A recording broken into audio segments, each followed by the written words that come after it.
ghostly tales, yet mirrors of human life. Hey everyone! Welcome to Encountering Chinese, Ghostly Tales from Zhai. Today, I'm going to tell you a story called Xiao.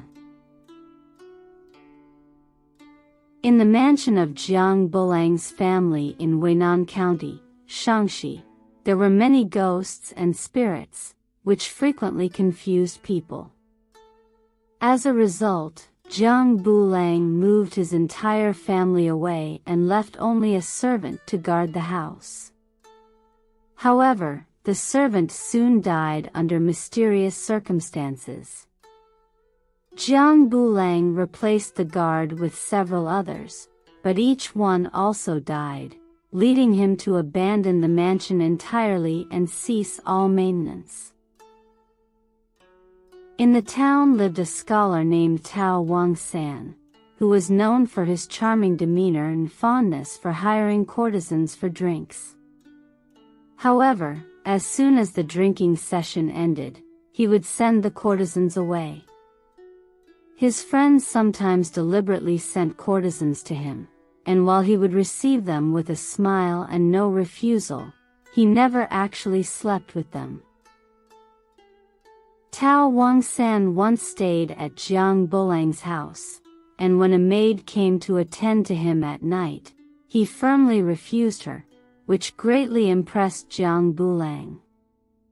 Tao Wang-san's family was extremely poor, and his wife had passed away, leaving him with only a few dilapidated straw huts. During the hot and humid summer, it became unbearably hot inside. Hearing that Jiang Bulang had abandoned his mansion, Tao Wang-san requested to live there. However, Jiang Bulang refused him due to the many tragic events that had occurred in the abandoned mansion. Refusing to give up, Tao Wang-san wrote a treatise titled, Continued Discourse on Ghosts, and presented it to Jiang Bulang, saying, "Even if there are ghosts, what can they do to me?" Jiang Bulang, having no other choice, agreed to let him stay.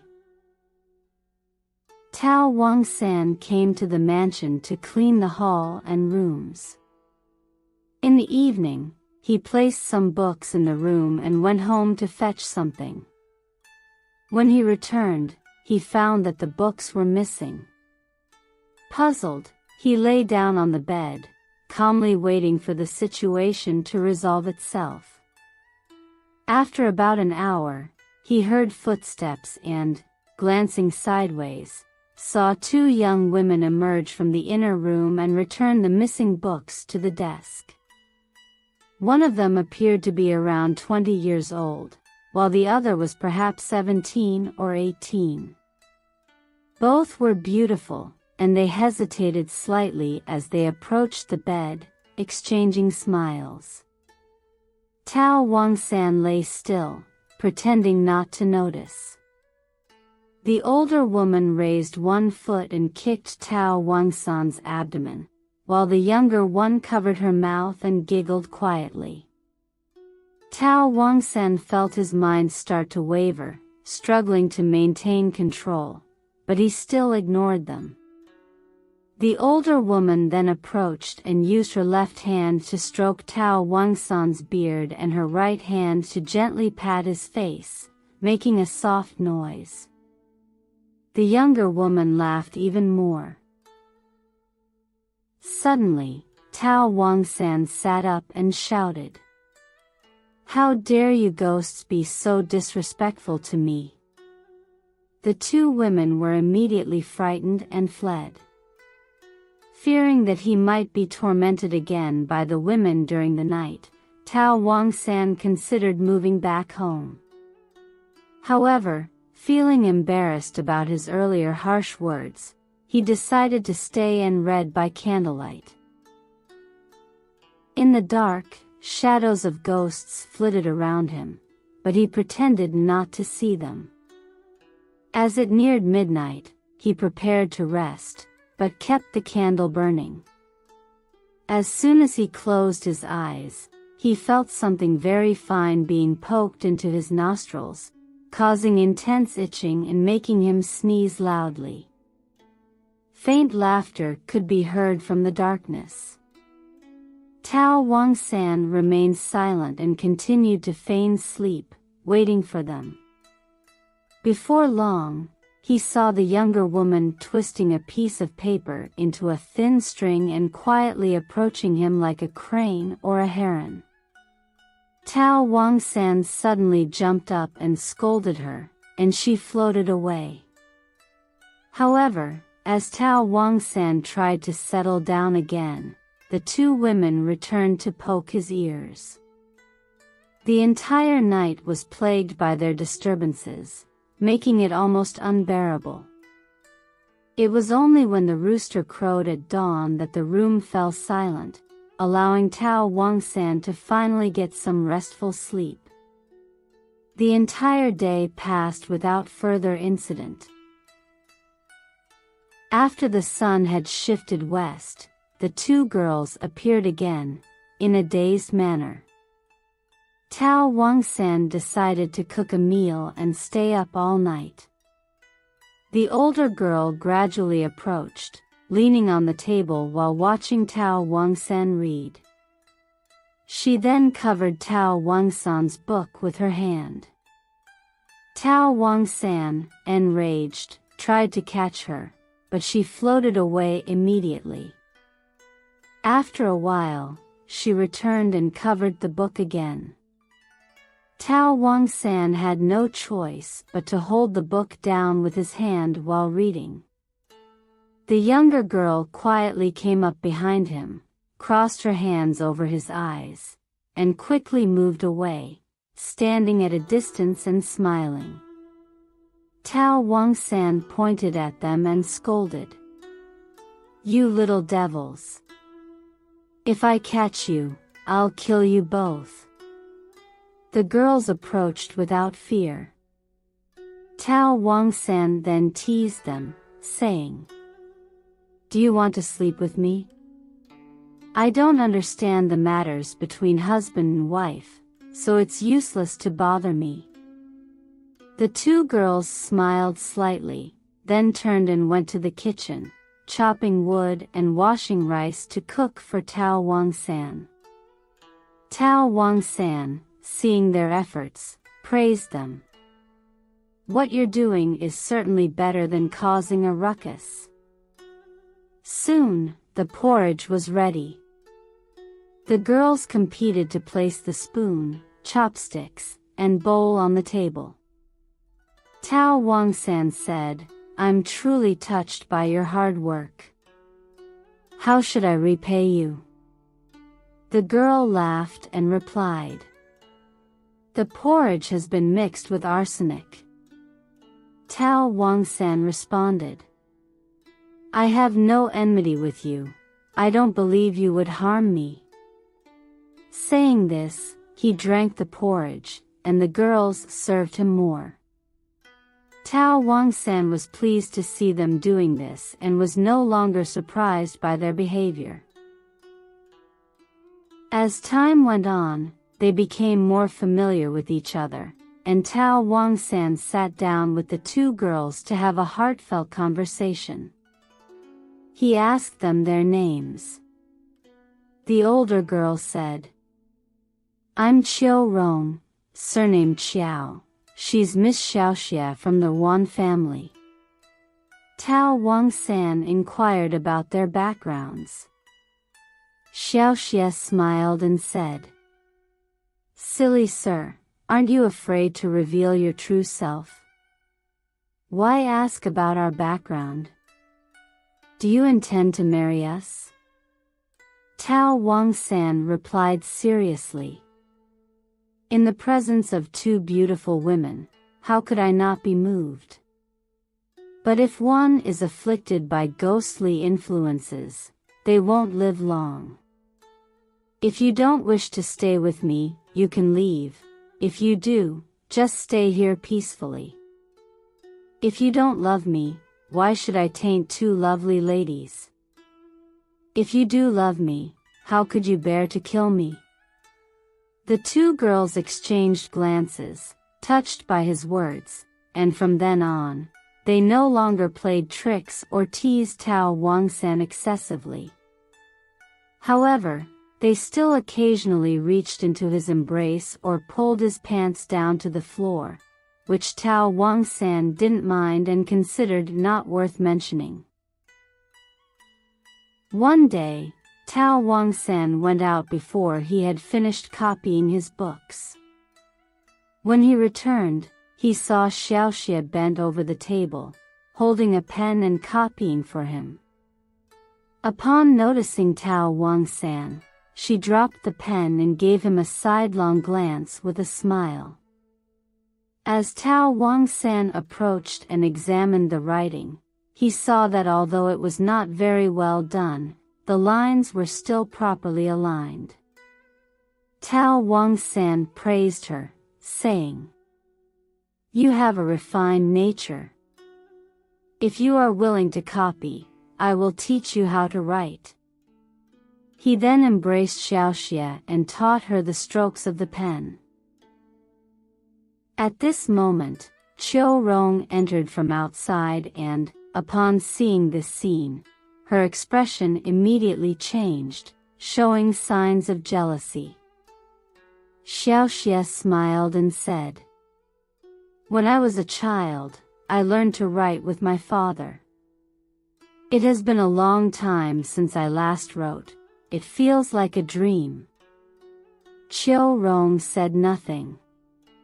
Tao Wang-san understood Qiu Rong's feelings, pretended not to notice anything, and then picked her up, handing her a pen, and said, "Let me see if you can write." Qiu Rong made a few random strokes and then stood up. Tao Wang-san praised her, saying, "Miss Xiao, you have excellent writing skills." Qiu Rong then brightened up. Tao Wang-san then folded 2 sheets of paper into grids and wrote example characters for the 2 girls to copy. He sat under another lamp reading, secretly pleased that the 2 girls had something to do and would not disturb him. After they finished copying, the 2 girls stood respectfully in front of the table, waiting for Tao Wang-san's evaluation. Qiu Rong, who was not familiar with writing, produced characters that were rough and barely recognizable. After the evaluation, she felt ashamed that her writing was not as good as Xiao's and was embarrassed. Tao Wang-san encouraged and praised her, which made her feel better. Afterward, the 2 girls became Tao Wang-san's students. They would sometimes scratch his back or massage his legs. Not only did they stop playing tricks, but they also vied to please him. After a month, Xiao's writing improved remarkably, and Tao Wang-san occasionally praised her. Qiu Rong felt deeply ashamed when she heard this, and tears mixed with her makeup ran down her face, leaving streaks of tears. Tao Wang-san had to comfort and console her repeatedly. Tao Wang-san taught them to read and found that the 2 girls were exceptionally smart. They understood everything with just a single explanation. They would also compete with Tao Wang-san in reading, often reading through the night. Xiao introduced her younger brother, Sanlang, to Tao Wang-san, asking him to become Tao Wang-san's student as well. Sanlang, about 15 or 16 years old, was handsome and brought a golden-capped rui as a gift for his apprenticeship. Tao Wang-san had Sanlang and Qiu Rong study a particular classic text together, and soon, the house was filled with the sounds of reading. Unexpectedly, Tao Wang-san had started a ghostly school there. Jiang Bulang, upon hearing this, was very pleased and would regularly send Tao Wangsan some firewood and rice. After a few months, Qiu Rong and Sanlang could compose poetry, and they often exchanged poems with each other. Xiao Xie secretly advised Tao Wangsan not to teach Qiu Rong, and Tao Wangsan pretended to agree. Qiu Rong also secretly asked Tao Wangsan not to teach Xiao Xie, and Tao Wangsan pretended to agree as well. One day, Tao Wangsan was about to leave for an exam in another place. The two girls wept as they saw him off. Sanlang said, "Sir, you should pretend to be ill and not go to the exam this time. Otherwise, I worry you will encounter dangers on the road." Tao Wangsan, considering it disgraceful to make excuses about illness, did not heed Sanlang's advice and insisted on leaving. Previously, Tao Wangsan had written some poems and verses criticizing the current political situation, which offended a powerful local figure. This person had been plotting to frame Tao Wangsan ever since. When Tao Wangsan arrived at the examination location, the influential figure secretly bribed the examination officials and falsely accused Tao Wangsan of immoral conduct. The officials, having accepted the bribe, imprisoned Tao Wangsan. At this point, Tao Wangsan had exhausted all his funds and could only beg for food from the other prisoners, resigning himself to the thought that his chances of survival were slim. Suddenly, he saw someone floating in from outside. It was Qiu Rong. She brought food and wine for Tao Wangsan, and they both wept sadly together. Qiu Rong said, "Sanlang was worried that your trip would be unlucky, and now it seems he was right. Today, Sanlang came with me. He has gone to the governor's office to plead your case." After saying a few words, Qiu Rong left, and no one else saw her. The next day, when the governor left his residence, Sanlang blocked his way and cried out for justice, but he was taken away. Qiu Rong returned to the prison to inform Tao Wangsan about the situation and then left again to gather more information, but she did not return for 3 days. Tao Wangsan, worried and hungry, spent his days in misery. Suddenly, Xiao Xie also arrived, her words filled with deep sorrow and resentment. She said, "When Qiu Rong was returning home, she passed by a city god temple and was seized by the black judge from the west wing of the temple, who forced her to become his concubine. Qiu Rong refused to yield and is now also imprisoned by the black judge. To come here, I traveled over 100 miles, and I am so exhausted that I was injured by old thorns when I reached the northern part of the city, causing excruciating pain. I may not be able to return." She then lifted her foot for Tao Wangsan to see, blood staining her shoes and socks. Xiao Xie gave Tao Wangsan 3 silver coins and limped away. The governor, questioning Sanlang, found that Sanlang was neither a relative nor had any personal connection with Tao Wangsan. He was only accusing someone on behalf of another. The governor threatened to beat Sanlang, who then collapsed and vanished.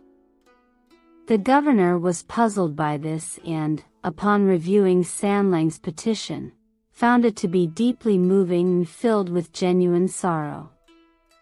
He investigated further and discovered that Tao Wangsan had indeed been wronged, so he released him from prison. When Tao Wangsan returned home, he did not see anyone the entire night. It was not until late at night that Xiao arrived, her demeanor filled with despair. She said, "Sanlang was taken to the underworld by the gatekeeper deities at the governor's office. The king of hell, moved by Sanlang's righteousness, allowed him to be reborn into a wealthy family.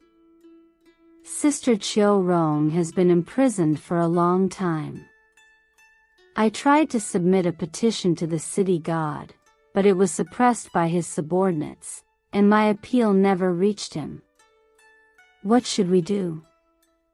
Tao Wangsan, filled with anger, said, "How dare that black judge act so outrageously? Tomorrow, I will go and topple his statue, crush it into dust, and list his crimes to the city god. His subordinates are so tyrannical. Can he be so blind that he doesn't see their misconduct?" The two of them, enraged and sorrowful, continued to discuss their plans until just before dawn. At that moment, Qiu Rong floated back into the residence. Both Tao Wangsan and Xiao were overjoyed and hurriedly asked her what had happened. With tears streaming down her face, Qiu Rong said, "I have truly suffered for you. The black judge tormented me daily with knives and clubs, but tonight he suddenly allowed me to return home. He said, I meant no harm. I originally acted out of too much affection for you. Since you are so unwilling, I will let you go. Please tell Tao Wangsan not to blame me." Tao Wangsan, somewhat relieved, expressed his desire to be with them, saying, "I truly love you both. Today, I am willing to die for you." However, the two girls, deeply moved and sad, replied, "Having been guided by you, we have come to understand certain truths. How could we bear to kill you out of love?" They insisted on not allowing him to die, and they embraced Tao Wangsan, showing affection similar to that of a married couple. The trials they had endured had erased any feelings of jealousy they once had. Soon after, a Taoist priest met Tao Wangsan on his journey and remarked, "You have ghostly energy about you."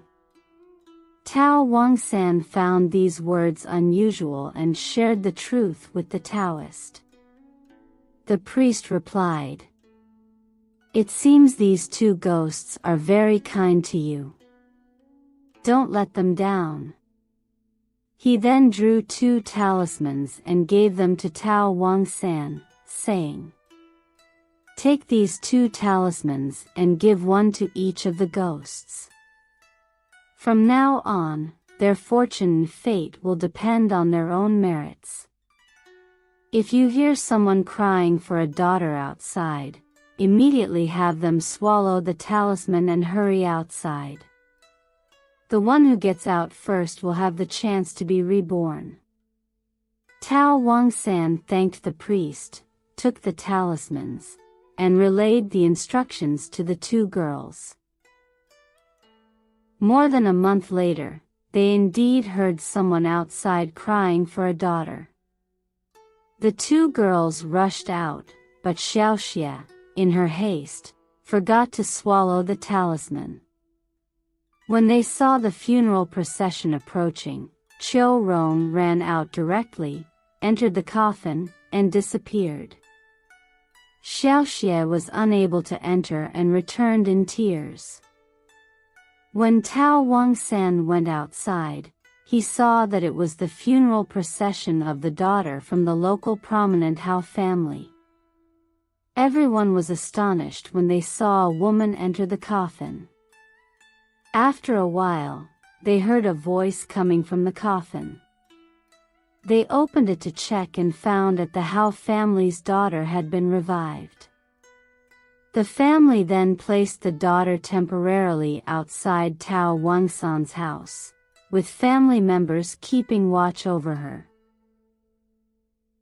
Suddenly, the girl opened her eyes and immediately asked where Tao Wangsan was. The Hao family head questioned his daughter, but she replied, "I am not your daughter." She then revealed the truth to the Hao family head. Mr. Hao was still skeptical and wanted to take his daughter back home. However, the daughter refused and went straight into Tao Wangsan's house, lying on the bed and refusing to get up. Mr. Hao then recognized Tao Wangsan as his son-in-law and left. Tao Wangsan went closer to look at the girl. Although her face was different, her beauty was on par with Xiao Rong, surpassing his expectations. The two shared fond memories. Suddenly, they heard the sound of weeping from a corner. It was Xiao crying there. Tao Wangsan, feeling very sorry for her, went over with a candle to comfort her. But Xiao cried so much that her clothes and sleeves were soaked, and her sorrow seemed unrelievable. She left only as dawn approached. After sunrise, Mr. Hao sent a maid with the dowry and agreed to the marriage relationship with Tao Wangsan. At dusk, the couple went to their bedroom, but they continued to hear Xiao's cries from the corner. This continued for 6 or 7 nights, deeply moving the couple with Xiao's heart-wrenching cries, making them unable to proceed with their marital duties. Tao Wangsan was deeply worried and felt helpless. Xiao Rong suggested, "That Taoist must be a deity. Why not seek his help again? He might be able to assist you." Tao Wangsan agreed and went to find the Taoist. He bowed and explained his situation sincerely. The Taoist insisted that he was unable to help any further, but Tao Wangsan continued to plead. The Taoist smiled and said, "You are truly persistent. Since we have fate, I will try again." He then accompanied Tao Wangsan back to his residence, asked for a quiet room, and instructed Tao Wangsan not to disturb him. After more than 10 days, the Taoist neither ate nor drank. Tao Wangsan quietly came to check and saw the Taoist with his eyes closed, as if sleeping. One morning, a young girl lifted the curtain and entered the room. She had bright eyes and a radiant smile. The girl said, "I've been running all night and am utterly exhausted. I couldn't withstand your persistence, so I traveled 100 miles and found this excellent body. I'll bring it along with me and hand it over to the girl once I meet her." At nightfall, Xiao indeed arrived. The girl immediately stood up to greet her and embraced her. Instantly, the two merged into one, collapsing to the ground and lying there stiffly. Soon after, the Taoist came out of the room, gave a respectful bow, and left. Tao Wangsan thanked the Taoist and saw him out. When he returned, he found that the girl had awoken. He helped her to the bed, and her breathing gradually steadied, her body becoming more supple. She complained of sore toes and thighs, saying she would need a few days to get out of bed. Later, Tao Wangsan succeeded in his exams and became an official. A man named Zhai, who had also passed the exams at the same time as Tao Wangsan, once visited him and stayed for a few days. During Zhai Zijing's visit, Xiao returned from a neighbor's house. Zhai Zijing, upon seeing her, hurriedly followed her. Xiao sidestepped, feeling annoyed at his inappropriate behavior. Zhai Zijing said to Tao Wangsan, "There's something astonishing that I need to ask you about." Tao Wangsan asked what it was, and Zhai Zijing explained. 3 years ago, my younger sister passed away. Her body mysteriously disappeared 2 nights after her death, and our family has been troubled and perplexed ever since. Just now, I saw your wife, and she looks exactly like my sister. Tao Wangsan laughed and said, "My wife is quite plain. She couldn't possibly resemble your sister. However, since we were both on the same list, it would be only fitting for you to meet my wife." Tao Wangsan then went to the inner room and had Xiao come out dressed in the funeral garments from that day. Zhai Zijing was shocked and exclaimed, "She is indeed my sister." He then burst into tears. Tao Wangsan recounted the whole story. Zhai Zijing joyfully said, "My sister is not dead. I must hurry back home to inform my parents so they no longer suffer from the grief of losing their child." With that, he departed. A few days later, Zhai Zijing's entire family came to visit, and the 2 families maintained close relations just like with the Hao family. At the end of the story, the author made this remark: "Finding a transcendent beauty is extremely rare, let alone 2 at once. Such occurrences are seldom seen throughout history. It seems only those truly virtuous individuals can encounter such extraordinary events. Could it be that the Taoist was indeed an immortal? How could his magic be so miraculous? If such magic truly exists, perhaps even ghosts and spirits would be willing to associate with him." Alright. That's all for today's ghostly tale, Xiao. If you enjoyed it, please give it a thumbs up and subscribe. Please also encourage everyone to comment and share more. We'll see you in the next episode.